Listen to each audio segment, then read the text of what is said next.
Hello, it is Friday, April 24th, 2020. Welcome to my virtual classroom. My name is Miss Jazeski.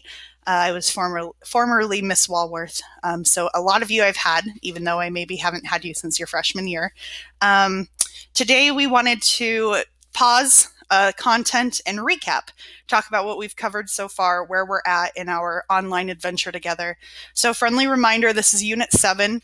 Unit 7 covers the presidencies of Jimmy Carter, of Ronald Reagan, and Bush, President George Bush. So we have not gotten to President Bush, and we're not done with Reagan, but we're at a good midway point to pause, take a look at those enduring understandings, and make sure we feel comfortable with the flow, with the consistency, the content that has been covered so far this unit. Mr. Winchester was pretty confident if I talked for more than 10 minutes, you wouldn't listen to me. So our solution is we're going to have two videos, one on Carter, one recapping Reagan. So that way you can recap and review at your leisure and at your own pace. So let's get started. Enduring understanding. So our first enduring understanding for Unit 7. To what extent do politics, society, and the economy change between 1960 and 1990? So practically, when you're preparing your answer for your May 7th test, Thursday, May 7th is when Unit 7 is over, you want to answer the question for your thesis. Your first sentence, your thesis, your topic sentence should answer the question, to what extent? So does politics, society, and the economy change a lot? Does it change a little? Does it depend? Quantify and answer the question in your thesis. Then, content-wise, you should have 3 examples. One should be political, one should be social, and the third should be economic. And then your analysis should explain how your examples prove your thesis. So if your thesis says things didn't change at all, and then you talk about great change politically, incredible change societally, that's the word, I'm sticking with it, and economically, that doesn't go. So make sure your examples, through your analysis, prove that thesis. So hopefully that helps you just very practically understand what we're looking for, thesis, examples, and analysis-wise. Second, enduring understanding is going to be really similar as far as format. Your first sentence, your thesis sentence, should tell your reader, tell your teacher, how do Carter, Reagan, and Bush's presidencies compare and contrast? Are they really similar? Are they really, really different? And then take your examples, one on Carter, one on Reagan, and one on Bush, to prove how they compare. Now, keep in mind, it's on foreign policy. So you shouldn't be talking domestic on this question. You should only be talking about what it looks like for Carter's presidency foreign, Reagan's foreign, and Bush foreign. So those are enduring understandings. My dogs have been quiet all day, and they chose this moment to start barking and wrestling. I'm going to endure unless it gets obnoxious. So I apologize and just ignore the sounds of dogs fighting in the background. All right, so Jimmy Carter, let's jump into Jimmy Carter. Jimmy Carter, our peanut farmer from Georgia. He was a Democrat. He was the 39th president. And I hope that gives you context as far as how recent we're talking in history when we consider that Donald Trump is the 45th president. So this is 6 presidents ago. This is pretty recent history. Some of your teachers were alive when Jimmy Carter was president, and some of us were not. So he's elected in 1976. And this next quote is actually right off the White House website. The White House provides biographies on all of the presidents we've had, which I'm sure is a completely biased source, right? Every single president is talked about pretty positively on there. But they summarize Jimmy Carter's presidency by calling him competent and compassionate and responsive to the American people and their expectations. What if anything on Carter and his overall encompassing definition, I want you to think of him as a Democrat. This man expands government. This man is very in tune with environment, with women's rights, with minority rights. This is the guy that's going to be president during affirmative action. He's the guy who creates the Department of Education. He's very interactive. He's very active environmentally. Like he's the definition of a Democrat. And that's going to provide a pretty strong contrast when we consider Reagan's next. All right, so Carter, the Democrat. This is also from the White House website. They talked about like his biggest success and like then maybe something he's remembered for that isn't so positive.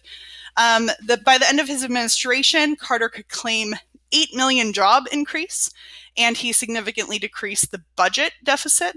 However, he was also president during a recession and during an incredible foreign policy debacle, disaster. I don't know how you look at the Iran hostage crisis positively. And those things, in my opinion, like seal his fate of being a one-term president. He's president during a recession. He's president during the Iran hostage crisis. The guy doesn't get a second term. All right, so domestically, Carter dealt with an energy shortage during the 70s. He primarily dealt with it by investing in American energy and trying to like wean America off of foreign energy. He also attempted to improve the environment, like I mentioned earlier. He expanded the National Park Service. He was also president during, the 3 Mile crisis and Love Canal, which I'm going to talk about shortly. I like the way this sentence reads. He domestically increased human and social services by creating the Department of Education, bolstering the Social Security system, and appointing record numbers of women, Blacks, and Hispanics to government jobs. I've mentioned this before. I will mention it again. When we talk about Jimmy Carter's foreign policies, this man championed human rights to the chagrin of other countries, especially the Soviet Union. However, he did establish full diplomatic relations with China. Nixon started to open up China. Carter kind of secured that. And then we know of his serious setback with Iran. So bottom left is actually an advertisement in the Soviet Union put out by Carter. In the middle, he is discussing policies with the leader of the People's Republic of China. And then on the right, that's him with the Shah, who hopefully we have a pretty good handle on that. We spent 3 or 4 days looking at the Iran hostage crisis. So the Shah is the Western leader who the Ayatollah will oust by the end of the revolution. All right, so this should be review. Affirmative action. So this is the textbook definition of affirmative action. I was really intrigued by my students' debate, or I should say lack thereof. You all seemed very anti-affirmative action in my class, which I found very interesting in our little suburb of De Pere. Affirmative action seeks to overturn historical trends or bias or discrimination against an individual's identity by giving assistance. So it's the idea, like if you've ever seen this, I should have put this on the slideshow now that I think about it, but there's a cartoon where people are of different heights and they're trying to look over a fence, and like the tall guy's fine, like he can see over the fence, and then the short guy's not. Affirmative action, at least from the policymakers of affirmative action, believe they should give the short guy a stool. Because if you give the short guy a stool, you have equality. Everybody has access to over the fence. So if you take that example and you spread it across race and gender, that's affirmative action. It's giving the short person out, the person who is at a disadvantage, it's giving them a stool. These are point 2 are ways affirmative action attempts were made. So quotas, you had to have a certain amount of this population, a certain amount of this population of your employment. This was majorly like where a lot of affirmative action has played out is in college application. So like in your college, you have to have this many Hispanics, this many women, this many, Latinos to provide those stools of equality. It also could look like grants and scholarships to those people in a larger percentage than to people who are not at a disadvantage. Or affirmative action could look like cutting funding from schools or institutions that weren't meeting these standards. Super controversial to this day. Affirmative action's an interesting debate. it it the easiest debate, the easiest response is if you have a white person and a person who is not white who have the same exact criteria.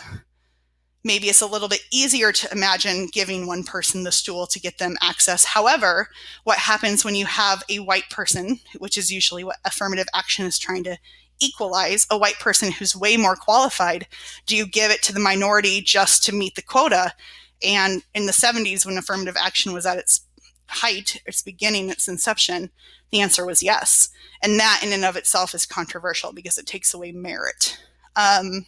So yeah, to do affirmative action, it was originally intended to enforce the Civil Rights Act of 1964, but has since expanded to include gender, people with disabilities, veterans, giving veterans the stool up to make sure they're included too. I am not going to spend long on this. Iran hostage crisis. I hope you watched Argo. I think students in my class have heard me say that 5,000 times at this point. It's one of my favorite movies of all time.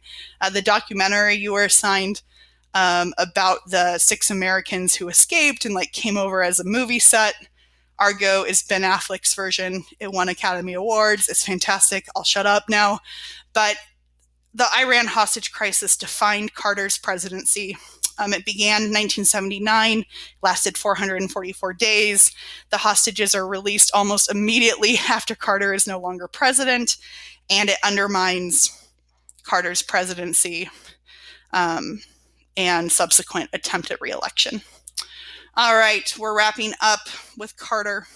So part of Carter's legacy is environmentalism. And it's interesting that while he's president, we have Love Canal. So Love Canal is a story, a sad story. It's a story of the government knowingly allowing a company to put insane chemicals in a canal that was close to where people lived. And Carter gets directly involved with this thing. He actually removes some of the people once the state of New York refuses to do anything. But the long and whole, I mean, at the end of this thing, they find 21,000 tons of toxic chemicals in Love Canal. At least 12 of them are known carcinogens. They did it knowingly, and it changed what environmentalism looked like for our country. So it happens in the 50s primarily. It gains public attention in the 70s because a newspaper reporter uncovers a story after they do these surveys that release all of this information about inexplicable illnesses. So like this entire neighborhood is ridden with horrific medical issues, and everything from miscarriages to birth defects to insane rates of cancer, epilepsy, and asthma. And in 1978, after Carter declares a state of emergency, they relocate 239 families. It's a sad story. There's many stories like that where companies knowingly put out toxins or poisons. Another movie recommendation, Erin Brockovich tells a very similar story to Love Canal, where companies were knowingly poisoning the people around them. Well, I shouldn't say they all knowingly did it, but in both Love Canal and Erin Brockovich, we do have evidence that the companies knew they were doing it. So Love Canal quickly comes to symbolize the environmental disaster that America is on the cusp of. So this feeling of immediacy, this feeling of like we're hurting our environment, that some of you recognize now in 2020 was also around in the 70s. And it becomes a story. It becomes like the crux of environmentalism and why we need to change some of the actions we're taking environmentally. And one more slide. I have no idea how long I've been talking. I should have done a timer. 3 Mile Island is our Chernobyl, which is a great HBO documentary. I'm just a plethora of film recommendations, but if you get a chance, Chernobyl on HBO is horrifying, and it's true. So 3 Mile Island, pretty much there's a nuclear accident. That's the summary. It's the only one in U.S. history, and I think very notably that no nuclear plants have been built in the United States since. So it's a rabbit hole if you want to take a look down the exact sequence of events that lead to the mechanical error and human error. But there's a partial meltdown. Radioactive gases are released into the atmosphere, and America becomes very fearful of nuclear power since. Well, if you stuck around this long, I appreciate your attention. I'm going to go ahead and stop recording, casting, and see if I can get this to convert to a YouTube video. Reach out if you need clarification on anything I said. I hope you have a good weekend. Thank you for your attention.